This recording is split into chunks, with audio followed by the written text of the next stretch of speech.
Bersama saya lagi dalam Alright Nopo Channel. So hari ini sahabat semua, saya boleh katakan bahwa bersatu yang terdesak membuat keputusan yang tidak bijak. Satu keputusan yang tergesa-gesa apabila kita lihat beberapa semasa kempen Planet Kecil di Dun Kuala Kubu Baru. Dua orang seorang ahli Dewan Undangan Negeri di Selat Kelang dan seorang lagi Tanjung Karang. Dan pada masa yang sama sehari kemudian itu bersatu mengambil keputusan untuk memecat mereka serta-merta.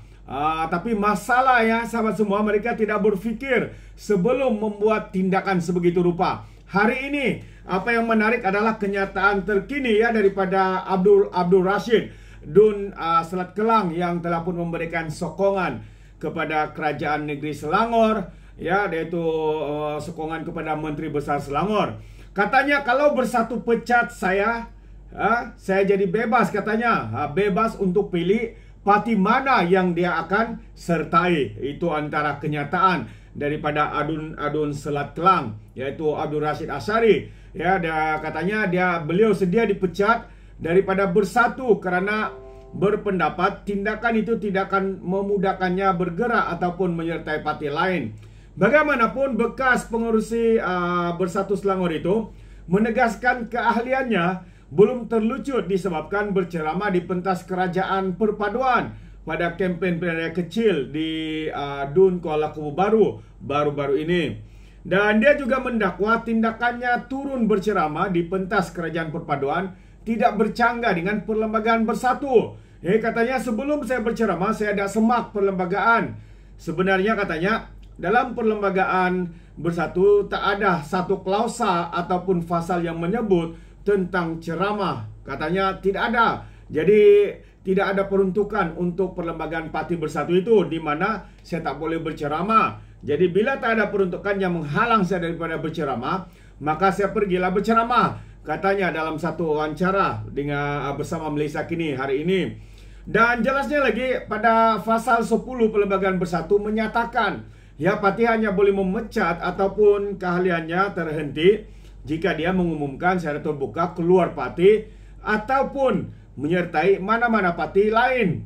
Jadi tegas Abdul Rashid, dia tidak pernah keluar parti atau menyertai mana-mana parti politik yang boleh menyebabkan dia dipecat ataupun keahliannya terlucut secara automatik.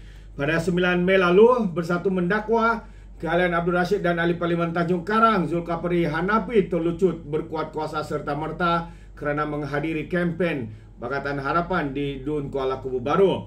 Setiausaha Agungnya yaitu Hamzah Zainuddin berkata, kedua-dua mereka mesti mengosongkan kerusi untuk memberikan laluan kepada Planet Kecil diadakan di kawasan yang dimenangi oleh mereka. Jadi katanya, kalau mereka kata keahlian saya terhenti, itu satu tanggapan mereka daripada pemimpin Bersatu. Katanya, perlembagaan parti tak halang saya berceramah. Ujarnya lagi. Dalam pada itu, Abdul Rashid turut menegaskan, pindahan perlembagaan yang dibuat oleh Bersatu baru-baru ini juga tidak boleh mengaitkannya dengan sebarang salah laku. Katanya, kalau kata saya tak patuh pada arahan majlis tertinggi atau sebagaimana, tetapi peraturan-peraturan arahan-arahan ini mestilah secara bertulis. Jelasnya di sini katanya semua arahan hendaklah dibuat secara bertulis. Sampai hari ini tiada arahan. Jadi saya tak melanggar apa-apa arahan, tak ada arahan bertulis. You tak boleh berceramah, katanya lagi. Sementara itu ditanya sama ada dia tidak risau jika dipecat daripada Bersatu susulan tindakannya ketika Abdul Rashid berkata, dia bersedia berdepan dengan sebarang tindakan. Saya tak kisah nak pecat, katanya pecatlah. Kalau saya dipecat, saya bebas. Saya boleh pilih mana-mana parti untuk saya masuk, katanya. Sambil memaklumkan yang dia tidak bercadang untuk menyertai mana-mana parti lain buat masa ini. Katanya lagi, jika lembaga disiplin Bersatu memecatnya, kedudukan sebagai wakil rakyat tidak terjejas. Jelasnya, Perlembagaan Persekutuan menetapkan bahawa hanya speaker yang boleh mengisytiharkan kerusi mana-mana wakil rakyat itu kosong. Itu antara kenyataan daripada ahli Dewan Undangan Negeri Selat Kelang yang mengatakan bahawa beliau tidak melanggar mana-mana perlembagaan parti Bersatu. Dan seorang lagi ahli parlimen yang sudah pun sebenarnya memberikan sokongan kepada Perdana Menteri, iaitu ahli parlimen daripada Labuan, Beliau berkata, saya sedia kosongkan kerusi jika di arah speaker. Itu antara kenyataan ya, MP Labuan Suhaili. Jadi Ahli Parlimen Bersatu ini bersedia untuk mengosongkan kerusi yang diwakilinya hanya sekiranya perkara itu diarahkan yang di-Pertuan Agong ataupun mahkamah.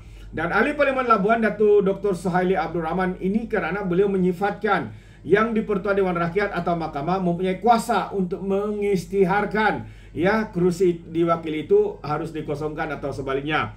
Katanya sehingga kini tiada sebarang surat berhubung ya dengan pengosongan kerusi diterima daripada mana-mana pihak.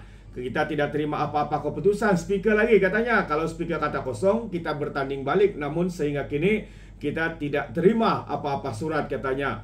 Dan selagi speaker ataupun mahkamah tidak memutuskan, kami akan terus kekal sebagai ahli parlimen katanya kepada Berita Harian. Baru-baru ini yang di-Pertuan Dewan Rakyat Tan Sri Johari Abdul dilaporkan berkata status 6 ahli parlimen bersatu yang menyokong pentadbiran Perdana Menteri sebagai ahli parlimen masih tidak berubah.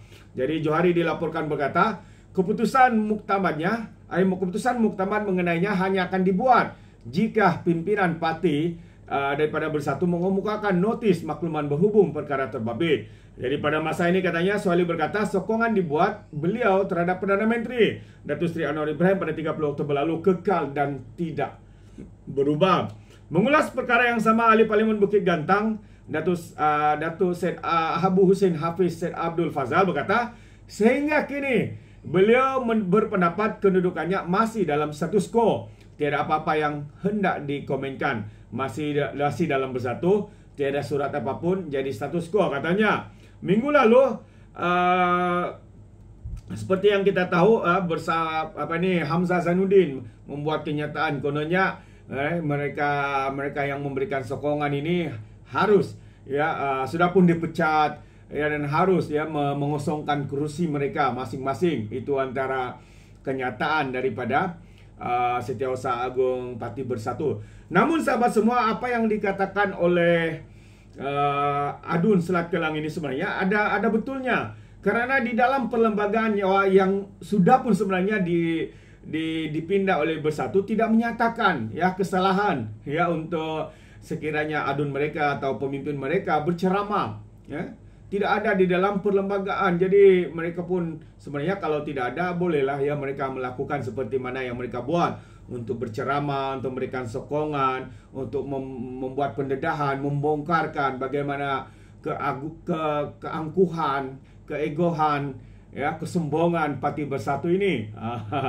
Jadi sahabat-sahabat semua, menarik semakin menarik yang kita lihat hari ini.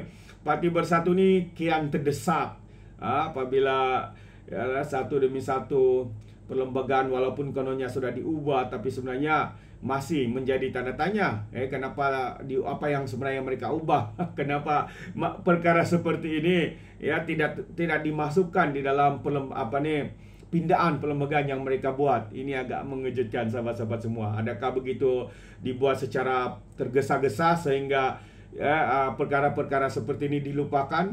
Kita tidak tahu. Jadi agak lucu sebenarnya mereka sudah buat pindaan tapi adakah perkara ini sengaja ataupun terlupa kerana begitu begitu tergesa-gesa untuk membuat pindaan. Jadi ini antara perkara yang agak mengejutkan kita sahabat semua. Jadi sampai sini saja apa yang saya ingin kongsikan sekiranya Anda mau berikan sebarang komen, pandangan, Anda boleh berikan di dalam ruangan komen. Jadi terima kasih, izinkan saya untuk mengundurkan diri. Dan seperti biasa, peribahasa mengatakan tapapun kangkap, doa ton keinginan. Dalam bahasa Melayunya, tepuk dada, tanya selera. Sekian daripada Alright Napa Channel. Sampai kita berjumpa lagi. Bye-bye.